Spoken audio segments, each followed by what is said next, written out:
Olá a todos, sejam muito bem-vindos a mais uma aula de saúde coletiva.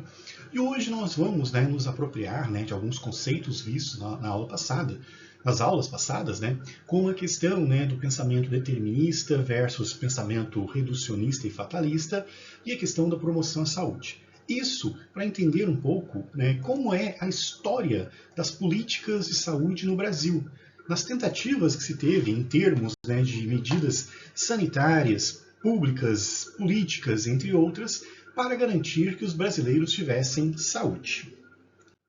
Então, os objetivos da aula de hoje, que passa pela questão da gente relembrar do modelo biomedicalizado, do qual Descartes, com seu pensamento, acabou influenciando esse tipo de ideia onde o homem era uma máquina corporal, passando pelos avanços que aconteceu em tecnologias de saúde, principalmente no pós-Segunda Guerra Mundial, no qual culminou numa sociedade altamente medicamentalizada em saúde, do qual a OMS definiu o que seria saúde, considerando o bem-estar físico, mental e social, no qual sofreu algumas críticas, principalmente do Dr. Marc Lalonde, que criou então a questão dos fatores que determinam saúde, sendo que a medicação, então badalada, era responsável por cerca de 11% do sucesso da obtenção de saúde, do qual se destacava principalmente a questão do estilo de vida e também do meio ambiente, para realmente se ter saúde, é que a gente entra então nos objetivos, que é conhecer, dentro de toda essa história que já foi apresentada a vocês, que inclui ainda a questão do pensamento determinista versus o reducionismo e o fatalismo, conhecer o histórico das saúdes públicas, das políticas públicas de saúde no Brasil, assim como compreender as heranças desse momento e a necessidade de mudanças culturais para uma melhor saúde coletiva aqui no Brasil. Iniciamos então com a seguinte problemática. Vamos lá. Nós, em aulas anteriores, questionamos a questão da saúde. Hoje nós temos uma concepção do conceito ampliado de saúde, que envolve ter várias variáveis que são responsáveis para a construção da saúde individual e coletiva. Temos questões que estão ligadas à promoção à saúde. Sabemos que não é algo individual, que a gente depende do poder público e de outras iniciativas para que crie-se condições para a gente prevenir a ocorrência de certas doenças. E a questão, quem quer a nossa saúde? Esta é uma questão bem crítica e delicada pelo fato de que quem vai promover a saúde da gente tem que querer a nossa saúde. Mas será que todos somos iguais a ponto de todos merecermos a saúde e todos os envolvidos se interessarem de fato pela questão da saúde? Esse é o primeiro ponto e a primeira reflexão que a gente precisa trazer. E nós vimos nas aulas passadas a questão da história do Senhor José, com todo o seu histórico e problemas e reflexões que a gente teve com relação à história natural da doença, do qual então a gente vai se apropriar também um pouco deste conceito para entender um pouco como que se deu ao longo da história do Brasil a questão da relação promoção à saúde, entes interessados e população de uma forma geral. Então, toda essa história de São José, ela teve um progresso, teve o seu prequel, que no caso aqui é o seu pai.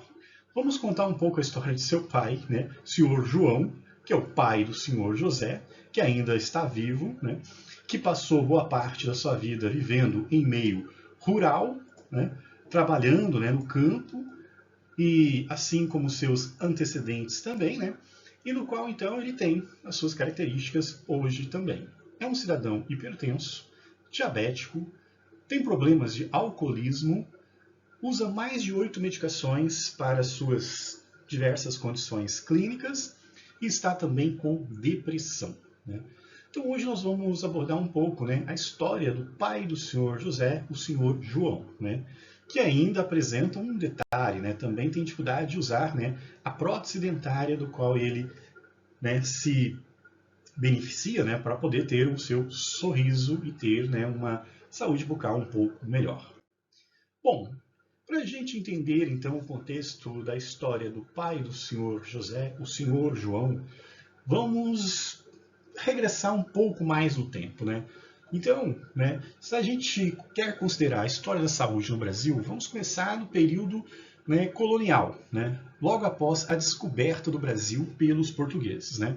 O que nós tínhamos nessa época? Né? Na época do Brasil colônia, né, que durou, né, justamente esse período até a promoção do Brasil a um vice-reinado, quando a família real veio para o Brasil, fugindo da guerra na Europa, tivemos um período caracterizado por uma ausência total de políticas que marcassem a presença do Estado como articulador das condições de saúde da população.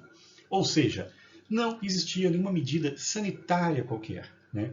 Então as doenças se proliferavam por falta de higiene, as pessoas adoeciam e não tinham a quem recorrer, né? Viviam meio que à sorte, né, dentro da questão da saúde. E muitas vezes, né, quem cuidava, né, dos brasileiros, seja eles, né, nascidos no Brasil, né, de origem portuguesa ou africana, e também dos nativos no Brasil, eram os padres jesuítas, né, que tiveram interesse de vir para o Brasil para pesquisar as plantas, já que, né, era uma disciplina, né, que eles tinham no monastério deles, de entender, né, essa prática de uso de certas substâncias para o benefício da saúde, principalmente, né, das pessoas menos afortunadas. Então os jesuítas, né, foram os precursores, né, e não tinham vínculo nenhum, né, com a questão da coroa portuguesa. A única coisa que eles tinham vínculo era com a Igreja Católica, né, do qual eles faziam parte. Né. Daí então, né, qual que era o contexto, né, que se tinha, né, dessa população que viveu, né, nos anos seguintes, os séculos seguintes, né, no período de colonização. Lembrando que a questão cultural é um dos fatores, né, que envolve o conceito ampliado de saúde. Tinha-se praticamente, né, do Brasil colônia 1500 até a questão do primeiro reinado, que já seria, né, pós-independência do Brasil, a carência de profissionais médicos e de outras, né, categorias profissionais também, no qual chegava a ser uma coisa assim absurda e enorme. Para você ter uma ideia, né, no ano de 1789, que era o auge do ciclo do ouro em Minas Gerais, e que elevou, né, a condição da colônia de um simples lugar perdido para um lugar de exploração e de enriquecimento de Portugal, ou seja, um lugar que já tinha uma certa importância, tinha-se somente 4 médicos na cidade do Rio de Janeiro, para uma população que já ultrapassava 80 mil pessoas. Né? Então, praticamente, esses médicos atendiam a elite, né? E a população, de uma forma geral, ficava completamente desassistida. E, para não ficarem, né, totalmente, né, jogadas à sorte, né, essa inexistência de uma assistência médica bem estruturada fez que se proliferasse no Brasil, né, os boticários, né, que nem eram de fato farmacêuticos, né, de formação, mas sim quem aprendia o ofício da farmácia, seja convivendo com alguém que já sabia fazer alguma coisa e que, né, a eles tinha então, né, a missão de cuidar das pessoas. Tem-se aqui, então, né, uma herança interessante, porque até nos dias atuais, né, nós observamos pessoas que têm o hábito de consultar, né, em farmácias e drogarias, né, devido a um pensamento que talvez venha de gerações em gerações, né, que este seria o local adequado, né, para o tratamento, quando na verdade não se trata, né, de local para tratamentos. Né. Daí então, né, tivemos, né, outros aspectos interessantes. Né. Então, a esses boticários, né, eles tinham, né, a missão de fazer manipulação de fórmulas prescritas por médicos, mas na verdade, né, eram eles próprios, né, que acabavam tendo a iniciativa de indicar os medicamentos. Né. Isso em função de uma ausência de profissionais médicos. Né. Nós tínhamos 4 médicos apenas.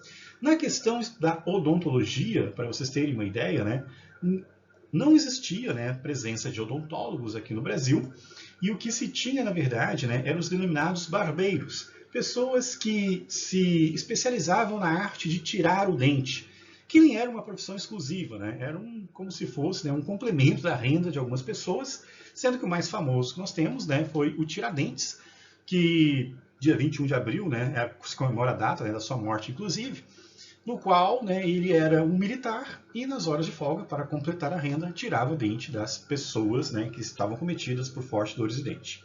Vale ressaltar, né, que essa questão, né, de iniciativa de ir a farmácias, né, é um fato comum, mesmo aqui do autor falando, né, de 52 anos atrás, Mas até no momento atual ainda temos, né, localidades onde se tem muito hábito de fazer consulta, né, com pessoas que trabalham em farmácia.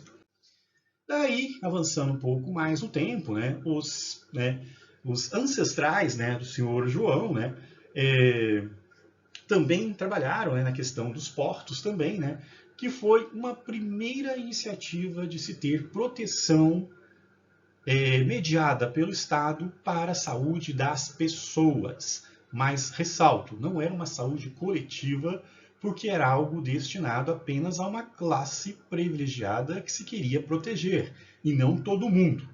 Por que uma classe privilegiada, né? Iniciou-se, né, uma campanha de saneamento nos portos para não adoecer os estivadores, né, que são as pessoas que trabalham nos portos, porque alguns países da Europa, né, emitiram, né, uma determinação de não fazer comércio com países que não tivessem medida sanitária nos portos, porque eles não queriam, né, que as pessoas que estavam em suas embarcações descarregassem, né, materiais e ficasse contaminado com alguma doença de um outro país. Então, o Brasil, para conseguir escoar sua produção, né, que era então realizada por aqui, né, tiveram então que atender as medidas, né, para manter o comércio e fazer a urbanização, uma infraestrutura nos centros urbanos de maior interesse econômico e campanhas para conter epidemias frequentes e prejudiciais à população, mais especificamente para os estivadores. Então, não era uma questão para todo o brasileiro, era somente para aquela classe que trabalhava num setor do comércio, né, estratégico que, né, estando sem uma saúde adequada, poderia impedir a ocorrência então dessa transação econômica. Então, daquela pergunta que eu fiz inicialmente, né, a quem interessa a saúde, nós notamos que no Brasil, né, tivemos algumas circunstâncias em que esse interesse era para poucos, não para todos, né, dependendo daquilo que você realizava e se era de interesse econômico para o Estado. Então, quanto à assistência médica de uma forma geral, ela se limitava apenas às classes dominantes, né, e esses trabalhadores do setor específico, né, e era praticamente, né, um acesso médico de qualidade destinado, né, aos coronéis do café. Lembrando, só citando, né, que os avós do senhor José, né, e os pais do senhor João trabalhavam, né, na questão do cultivo do café, e aí então passaram a ter alguns privilégios com relação a isso, porque também o café passou a ser uma coisa estratégica durante um certo tempo, né? E o resto da população? Quem não era estivador e quem não estava trabalhando, né, em um setor estratégico de interesse econômico, como era a questão do comércio do café? Bom, essas pessoas, por sua vez, né, ficavam, né, destinados ao acaso e à sorte e a questão do uso de uma medicina popular e também dos boticários. Então se tinha uma divisão bem clara, né? É como se tivesse pessoas que mereciam ter saúde e pessoas que não era interessante para o Estado preocupar com a saúde delas, né? Daí tivemos as iniciativas, né, para os menos favorecidos, né? O surgimento, por exemplo, né, das casas de misericórdia, né, que era iniciativa, né, principalmente de grupos religiosos, né, como a Igreja Católica, né, que faziam o abrigo de doentes, indigentes e viajantes sem uma assistência médica adequada, né, para os problemas de saúde. Era quase que uma casa de repouso onde algumas pessoas se preparavam praticamente para morrer, né? Então, né, essas casas de misericórdias, né, foram uma iniciativa, né, quase um pré-hospital, né, de misericórdia, que era destinado somente para as pessoas que não tinham acesso e continuavam sem acesso, né, tinha apenas um local, né, para ter um pouco de acolhimento, né, e de um mínimo de conforto quando estava doente. Daí, né, foi mencionado em aulas passadas, né, que a questão social, né, se tornou importante e se configurou como uma questão que determina a saúde, e vários movimentos começaram nesse sentido, inclusive, né. Daí, então, né, o primeiro grande movimento foi com o café, que já mencionei anteriormente, né, do qual, né, o café se tornou um produto de grande valor comercial para o Brasil, e, né, nessa época já, né, da Primeira República, né, e a República Velha, que tem como característica principal, né, um forte crescimento econômico por causa da exportação do café, tivemos então um crescimento, né, do trabalho assalariado de pessoas que trabalhavam, né, como eram os avós do senhor José, pai do senhor João, e esse crescimento e também houve um crescimento, né, da produção industrial também, que passou a exigir, né, mais mão de obra qualificada e o governo então ter que fazer algumas medidas. E as medidas que eles fizeram, né, foi trazer pessoas, né, da Europa, né. Mais uma vez a população brasileira ficava em segundo plano, né. Foi nessa época então que nós tivemos uma imigração, né, crescente aqui no sul do Brasil, onde também vieram, né, para a plantação de café e depois subiram um pouco, né, para o sul de Minas, onde também tem um grande polo cafeicultor também, né. Daí então, né, a população de uma forma geral, ela apresentava uma situação de saúde muito semelhante ao período anterior que eu mencionei para vocês, né, ficando né, jogado ao acaso, dependendo de casos de misericórdias e recorrendo, né, a pessoas que trabalhavam, né, nas boticas para tentar ter o mínimo de saúde possível, né. Daí houve uma fase de predomínio, né, de doenças pestilentas, né, condições de saneamento básicos muito adversas, precárias, né, e ações de programa de saúde e infraestrutura eram somente fundamentadas por questões econômicas. Se tinha um lugar que era interessante, tinha progresso e tinha medidas sanitárias e medidas que garantiam uma mínima promoção à saúde também, né? O restante da população ficava à mercê da sua sorte e dependendo da caridade alheia. Daí então, né, tivemos alguns eventos nesse período que vale a pena destacar, né? Tivemos, né, a revolta da vacina, por exemplo, que aconteceu nessa época, que foi uma medida econômica também, não uma medida totalmente de saúde, porque as pessoas precisavam trabalhar, né? Não podia ter lockdown naquela época. Tivemos classes protegidas agora, os cafeicultores, pessoas que faziam colheita de café, que era importante que eles não adoecessem para a produção continuar, né, e cada vez mais exportar mais café. Tivemos, né, algumas campanhas contra pragas e epidemias mais no setor rural, que era para proteger somente as fazendas de café. Quem tinha um pequeno sítio ou quem, né, morava um pouco retirado não tinha acesso a esse tipo de benefício, né? E para os trabalhadores assalariados, né, foi constituído, né, algumas medidas, como a questão da CAPES, que é a Caixa de Aposentadorias e Pensões, que garantia, né, um mínimo de direito para as pessoas que trabalhavam ter a sua aposentadoria. Então, o que a gente observa aqui, novamente, é que saúde é para setor estratégico.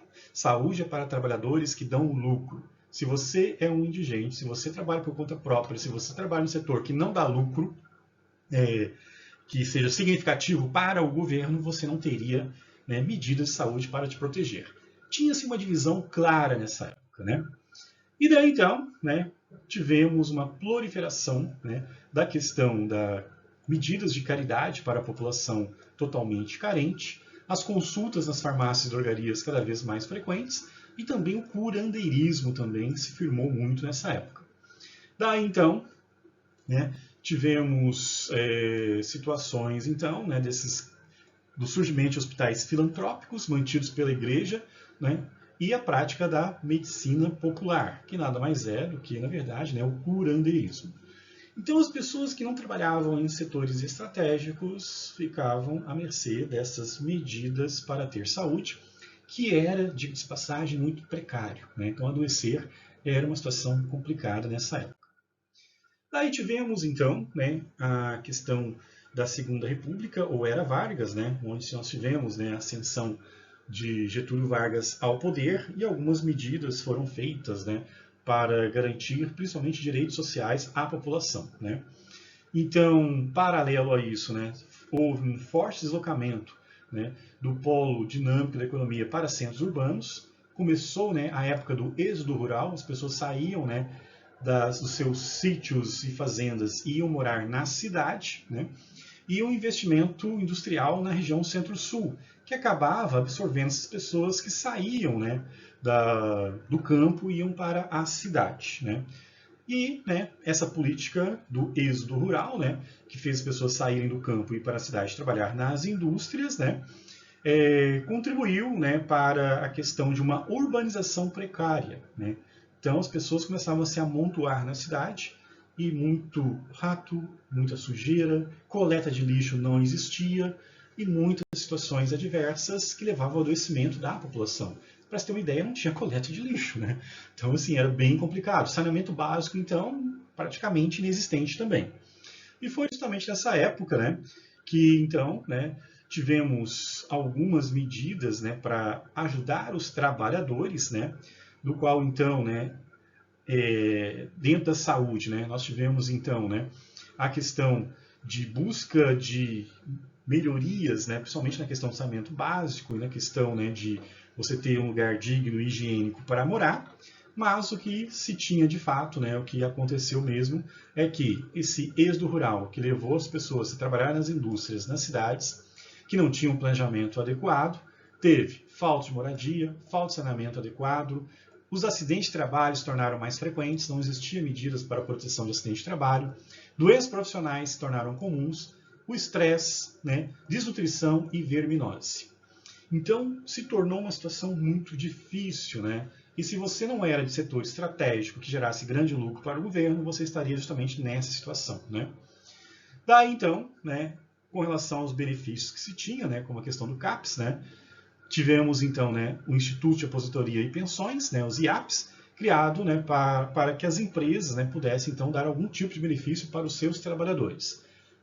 Os trabalhadores de setores não tão estratégicos começavam a ter algumas vantagens, mas eram muito simples, né? Era quase que uma pífia melhoria do que era não ter acesso algum. Também por interesse econômico, porque você não queria que seu trabalhador adoecesse, que ele morresse no trabalho, que ele tivesse uma produção menor. Então a saúde era para produção e trabalho, né? Então, a assistência médica passou, né, a ser um aspecto secundário, priorizou-se a condição de gastos, né, e a necessidade de investimento em outras áreas do governo, que fazia e aumentava ainda mais, né, esse problema referente, né, às condições adversas sanitárias nas cidades, né. E foi nessa época, então, exatamente, né, que nasceu, então, né, o pai do nosso personagem principal, né, que aí, no caso, é o Sr. João, né. Nasceu justamente nessa época, em 1940. Né? O seu pai já estava, né, trabalhando numa indústria, já tinha saído do meio rural, e o Sr. José, então, nascia, né, numa cidade com toda essa adversidade e com poucas perspectivas, né, de ter uma saúde adequada. Né? Bom, daí, né, tivemos um período de 1945 a 63, depois da Era Vargas, que é considerado um período, né, de redemocratização e desenvolvimento, que tivemos como característica principal, né, o fim da Segunda Grande Guerra Mundial, né, a questão, né, da saída então do presidente Vargas e o novo governo, que era do Eurico Gaspar Dutra, né, governa, né, e representava, né, na verdade, interesses de classes dominantes. Né? Novamente, a população se via não contemplada, né, nas suas necessidades. Né? Daí, então, tivemos, né, o plano SALT, que foi um dos primeiros planos voltados para a questão da saúde, que incluía alimentação, transporte e também energia, para tentar, né, ver se conseguia gerar algum tipo de benefício, sendo que não era tão interessante para o governo, porque era melhor realmente investir, né, na saúde dos trabalhadores e setores estratégicos. Né?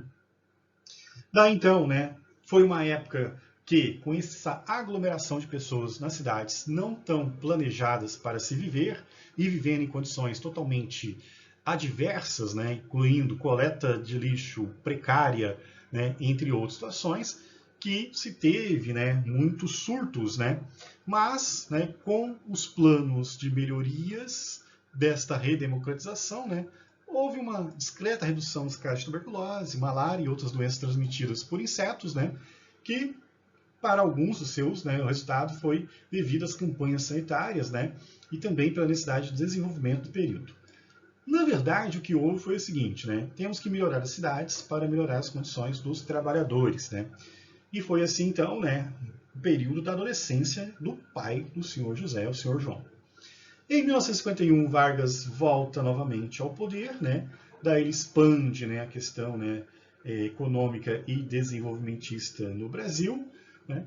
E adota algumas medidas, né, do qual ele tenta fazer, né, algumas práticas sociais para ter apoio popular, né, e se manter no governo, do qual se ensaia, né, algumas medidas de saúde para todos.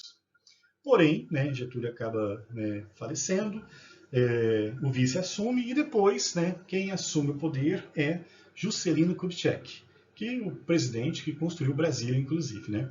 Daí então ele cria assistência médica e expande todos os IAPs, né, para os trabalhadores, de uma forma geral. Começa a se ter, né, um equilíbrio entre todos os trabalhadores para se ter uma saúde igualitária, né? Uma coisa mais democrática, uma coisa mais igualitária em termos de saúde. Então não tinha uma questão de você trabalhar em um certo setor, né? Café, a questão da borracha também foi muito estratégica, né? Por causa da guerra, né? A questão, né, dos portos, né? Então você não precisava ter esse tipo de profissão para ter saúde, né? Bastava você ser um trabalhador para conseguir ter a sua saúde assegurada. Mas tinha, né, as diferenças, né? Porque, né, tinha-se empresas que conseguiam dar algo a mais para os seus trabalhadores. Minimamente, o mínimo estava garantido. Só que o mínimo era muito pouco e algumas profissões, aí inclui aqui agora, né, os servidores públicos, principalmente o Banco do Brasil, começavam a ter algumas vantagens diferenciadas. Daí, né, tivemos então, né, o período do regime militar, onde foi, né, unificado todos os tipos de IAPs que existiam, né, que eram por categorias profissionais diferentes. Tivemos a criação do Instituto Nacional de Previdência e Assistência Social, conhecido como INPS, que era responsável pela assistência médica das pessoas. Mas aí cabe uma observação importante, né? Esta carteirinha aqui do INPS, que vocês estão vendo aqui na tela, né, ela só era fornecida para quem tinha carteira assinada. Se você fosse, por exemplo, né, uma pessoa empreendedora, uma pessoa que trabalhasse por conta própria, ou exercesse uma atividade como uma diarista que não tem carteira assinada, ou outra forma de vínculo que não fosse a carteira de trabalho assinada, você não tinha, então, direito à saúde. Só existia direito à saúde quem tinha, então, carteira assinada. Você tinha que ser trabalhador, né? Se você perdesse seu emprego, você perderia a chance de ter acesso à saúde. Se você, né, se aposentasse por invalidez, né, você não teria mais acesso à saúde. Então foi um período complicado, porque parte da população que não tinha a carteira assinada não tinha saúde, incluindo o estudante. Então, um estudante que só tivesse como função principal estudar, não teria direito à saúde. Requisito básico era você ter carteira assinada. E, obviamente, que tinha um desconto considerável, né, no seu salário para manter isso, né? Então, o NPS, né, ele não fornecia serviço propriamente dito, ele comprava serviços, né, privados de saúde, e isso gerava uma fila enorme, porque primeiro se atendia quem pagava e depois atendia quem vinha do INPS, que era comprado pelo governo, que depois repassava o dinheiro. Se você não tivesse, então, a carteirinha do INPS, você teria que pagar do seu bolso, incluindo cirurgias, incluindo transplante, incluindo procedimentos, né, que requeresse uma internação. Então era complicado. Adoecer era algo caro, né? E em 1971, né, houve ampliação de assistência médica, né, inclusão dos trabalhadores rurais, que também não tinham, né, saúde contemplada pelo INPS. As empregadas domésticas conseguiram seus direitos em 1971 e também quem era trabalhador autônomo, que aí você pagava, né, um carnê diferente para ter a carteirinha do INPS. Se você não pagasse, você perdia o seu direito, né? Então foi a primeira iniciativa propriamente dita, mas você meio que comprava isso, né? Você pagava diretamente, era descontado no seu salário, né? E eram serviços muito precários, porque não era serviço do Estado, né? Eram serviços que se comprava de hospitais, né? De médicos, dentistas, né? E clínicas, né? Particulares para atender a população, mas que tinha um atendimento diferenciado, né? Vale ressaltar isso também. E a saúde não era, né, de todos, né? Era de quem podia pagar, quem tinha a carteira assinada do INPS. Bom, algumas questões, né, nós temos que ressaltar deste período do regime militar em termos de estratégia de saúde. Nós vimos, né, que nos tempos anteriores tivemos lá algumas situações como medidas sanitárias, né, limpeza de alguns lugares estratégicos, como para evitar a proliferação de doença nos portos, né, a questão, né, de dar uma assistência, né, ao trabalhador, né, do setor do café, entre outros. Mas, né, foi um período marcado por total compreensão sobre prevenção em saúde.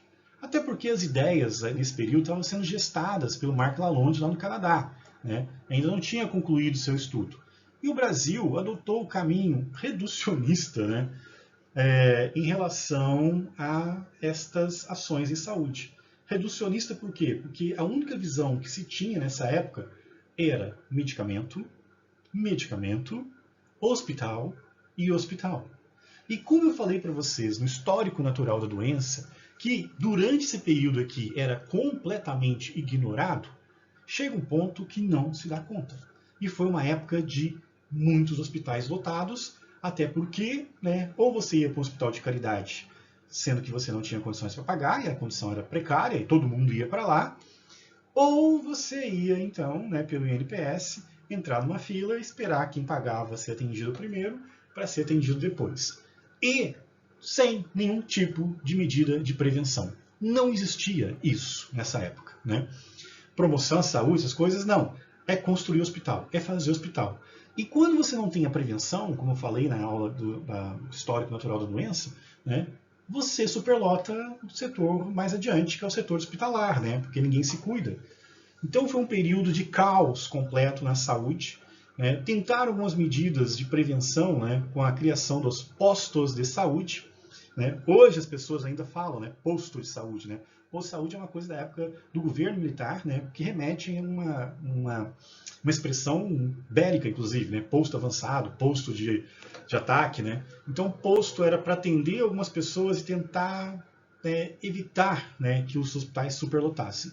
Mas não funcionava, porque não tinha uma estratégia clara, não tinha compreensão histórica natural da doença, nem nada. E nesse período, né, que houve um colapso geral na saúde, porque campanha de vacinação era pífia, né? Então tinha muitos casos de coqueluche, muitos casos de sarampo, muitos casos de poliomielite, hospitais lotados, pessoas adoecendo, pessoas não sendo atendidas. Foi nessa época que um grupo de brasileiros começou a conhecer as ideias de Marc Lalonde, pelos intercâmbios que aconteciam. E eles chegaram à conclusão que a gente fazia saúde de forma errada, em termos coletivos, né? E que nós tínhamos nos apropriar da questão do conceito de determinismo, a questão do conceito de histórico natural da doença, da questão do conceito de prevenção, da questão do conceito de promoção e assim por diante. Esses profissionais de saúde que começaram a conhecer ideias, né, que vinham de fora do Brasil, montaram um movimento chamado Reforma Sanitária. Ou seja, eles queriam fazer saúde de uma forma diferente. Né? E foi assim, então, que se começou. Né? E apropriaram daquilo que a gente já viu, né, que estava acontecendo no Canadá, que era justamente essa questão de fazer uma saúde que priorizasse o estilo de vida saudável de forma preventiva, para que o histórico natural da doença fosse um histórico de postergação dos problemas para mais adiante, onde realmente, né, viesse de fato a acontecer em função da idade e outros fatores, uma questão da preocupação com o meio ambiente para cuidar da saúde e também, né, a atenção médica, a intervenção farmacológica, mas dentro da proporção que ela lhe compete. Né? Então, este movimento chamado Reforma Sanitária acontecia, né, enquanto o senhor João já estava né, com seus 30 e poucos anos e, obviamente, foi uma pessoa que não se cuidou em nada. Né? Trabalhou muito, se acidentou no trabalho, sofreu muito, né? Teve dificuldade de adaptação, não cuidou da sua saúde mental, tanto que se tornou um alcoolista, né? E agora com pressão alta, com algumas dificuldades, né, próprias dessa época. Então o senhor João é um retrato, né, de uma pessoa que viveu uma época que não existia a ideia de prevenção em saúde, de cuidado em saúde. Você adoecia e corria para o hospital, praticamente era isso. E o senhor João, né, que acabou se tornando, né, um profissional da área de segurança, era um vigia, né, no seu ofício, né, não tinha grandes planos de saúde assim, né, para atuar, né? Digo, plano de saúde que o governo oferecia, né? Tinha sim somente a carteirinha do INPS. Então, a única forma dele ter acesso era o INPS, pegando filas enormes, né? Mesmo assim, se sentindo feliz porque tinha para ele e para seus dependentes, esposa e filhos, né, essa oportunidade que era muito pífia e que desconsiderava completamente aquilo, né, que era necessário. Bom, daí então, né, houve em 1986, né, a 8ª Conferência Nacional de Saúde, do qual se determinou que saúde no Brasil, né, seria uma saúde do ponto de vista ampliado e que a saúde não poderia ser de grupos privilegiados. A saúde tinha que ser para todos. E quem deveria assumir essa responsabilidade seria o Estado. Foi daí que surgiu, né, pela primeira vez, a frase: saúde é um direito de todos e dever do Estado. E nessa época, né, o senhor José já tinha 4 anos de idade, mas estava completamente desamparado em termos de saúde bucal, em termos de saúde da criança, em termos de vacinação, entre outros aspectos, né? Então ele pegou, né, um pouco essa transição, porque, de fato, né, a grande vitória que se teve do movimento da reforma sanitária foi na Constituição de 1988, que foi precedida pela eleição de Tancredo Neves, que acabou falecendo, e quem assumiu, por sua vez, foi José Sarney, que convocou, então, a Constituinte, no qual, né, Ulisses Guimarães, então, né, liderou esse movimento, e tivemos a nova Constituição, que, né, está em vigor até hoje, que traz justamente essa questão como cláusula pétrea, que não pode ser mudada. Saúde é um direito de todos e dever do Estado. Acabou essa de um trabalhador ter mais chance do que outro, acabou aquilo de um setor estratégico de saúde e o resto da população não, todo mundo. E que a saúde seria praticada de forma a obedecer e entender a questão do histórico natural da doença de uma maneira mais preventiva, com promoção à saúde, para não superlotar os hospitais. Quebrar o movimento que existia, que era chamado de hospitalocêntrico, só fazer hospital, que é extremamente caro e ineficiente. Surgiam, então, as bases, né, para a construção, anos depois, né? Daí o senhor José já era um jovem nessa época já, né, já estava acompanhando tudo isso, e tivemos, então, né, o fim do INPS para grande parte da população, que não precisava pagar mais saúde, e no ano de 1990, no dia 19 de setembro, tivemos a promulgação da Lei 8080, que criou o Sistema Único de Saúde, que realmente colocou em prática o preceito que estava na Constituição, onde saúde é um direito de todos e dever do Estado, onde a prevenção é garantida, onde a promoção à saúde deve ser alcançada, e independente do problema que você apresente, o Estado vai te dar esta assistência, porque saúde não é uma coisa estratégica para um grupo privilegiado. Saúde é para todos na população, até porque todo mundo paga os seus impostos, né? Então, desde um tratamento, né, de hipertensão até um transplante renal, tudo é pelo Sistema Único de Saúde.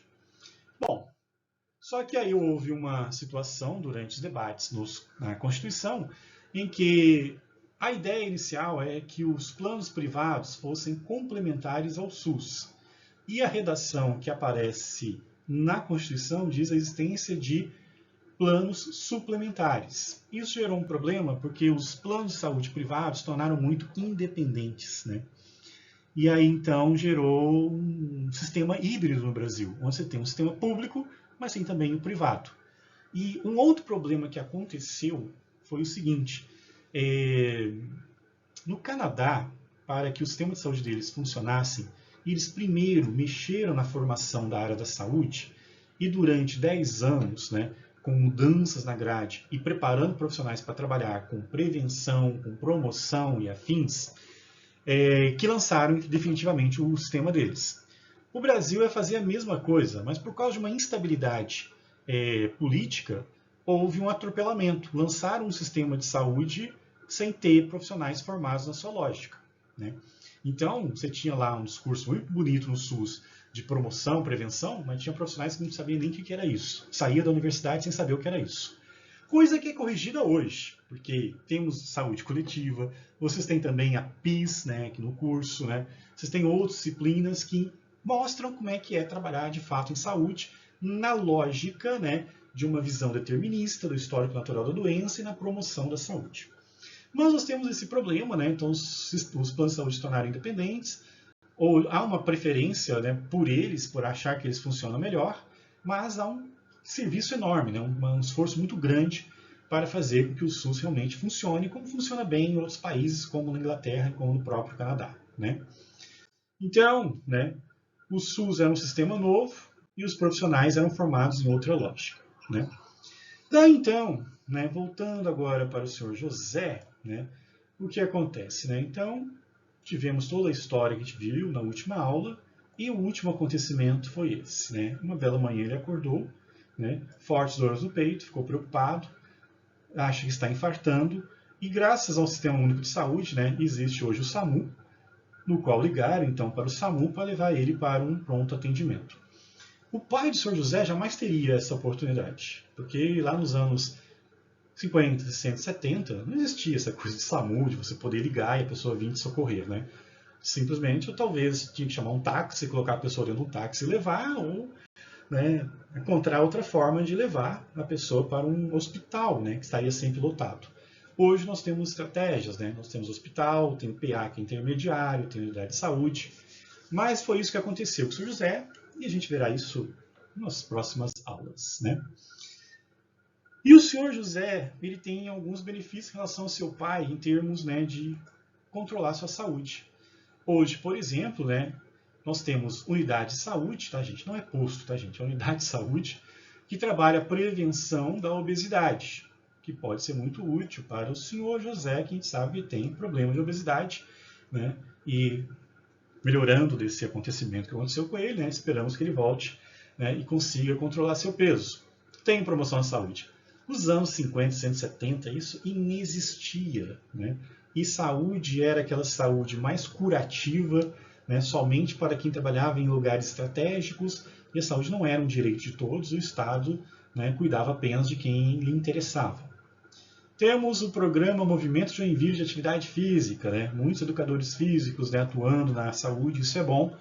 Então, além de ser uma medida de saúde, é uma medida de socialização, combate à depressão, né? Então, quem sabe o Sr. José também, né, não se encontra numa atividade dessa, né, assim que ele se recuperar. Temos, né, a questão, né, das práticas integrativas, né? Temos aí a biodança, alguma coisa do tipo, que também ajuda. Então, nós temos um universo muito diferente, né? O SUS não é perfeito, obviamente, né? Ainda está em construção, né? Porque muita coisa foi atropelada, mas é uma ideia muito interessante e que é muito melhor que no passado. Posso dizer para vocês, né, que o Sr. José sofre menos do que o pai dele. Talvez o pai dele teve uma vantagem de se alimentar melhor, e hoje em dia a gente se alimenta pior. Talvez o pai dele teve uma vantagem de ser menos sedentário, mas era uma configuração do mundo na época, né? Hoje a gente é mais sedentário porque a gente tem, né, um estilo de vida que permite que a gente fique mais sedentário, né? Então, mesmo assim, né, com hábitos não adequados que a gente obteve, né, no momento atual, o Sr. José ele tem muito mais forma de conseguir lidar com seus problemas de forma preventiva por ações de promoção à saúde, como as que eu apresentei para vocês agora, do que o pai dele, né? E o Sr. José não vai ter a mesma sorte do pai dele quando chegar na idade dele, né? Porque, igual eu falei, né, no passado as pessoas caminhavam mais, as pessoas se alimentavam melhor, hoje a gente é mais sedentário, hoje a gente alimenta pior, e o pai do Sr. José está por volta de 90 anos, né? O Sr. José, quando chegar a essa idade, poderá estar muito pior se ele não fizer algumas medidas que melhorem o seu estilo de vida, né? E assim, gente, então o SUS é um pouco disso, né? Então a gente começa a entrar agora na questão do SUS, né? Começa a entender, então, como é que funciona esse SUS. E aqui nós temos a foto do Davi Capistrani, que foi um desses participantes, né? Ele é enfermeiro, né? Que lutou pela construção do Sistema Único de Saúde. Ele foi um dos membros, né, da reforma sanitária, que quebrou aquele modelo hospitalocêntrico e pensou, temos que ter mais saúde. Daí, né, uma das suas frases, né, que chama atenção é justamente essa, né? Para ter êxito na construção do SUS, para que os brasileiros tenham mais saúde e vivam mais, a paixão, a capacidade de indignar-se, de se emocionar, de ter rompantes de cólera contra os agravos da vida é indispensável. É mesmo preciso uma férrea vontade, pertinácia, persistência e insistência para vencer inúmeros obstáculos postos à nossa frente. É preciso, além disso, coragem, pessoal, política, intelectual, para rever conceitos e preconceitos. Enfim, ideias que não têm mais suporte na realidade. Não podemos ser escravos do nada, nem mesmo das nossas próprias ideias, né? O SUS não é perfeito, mas sem ele a gente estaria bem pior, né? E, por que não, né, defender, né, e fazer com que ele cada vez cresça mais para que os brasileiros realmente não fiquem jogados à sorte, não fiquem, né, sendo desprestigiados porque não trabalham num setor que é interessante. Ainda mais num país ainda que tem uma questão de um desenvolvimento em curso, né, e que temos desemprego, temos várias coisas que complicam, né? Então temos que encarar dessa forma. Saúde é um direito de todos e dever do Estado, ok? Confiram os exercícios no ambiente virtual, né? Qualquer dúvida é só entrar em contato. Muito obrigado.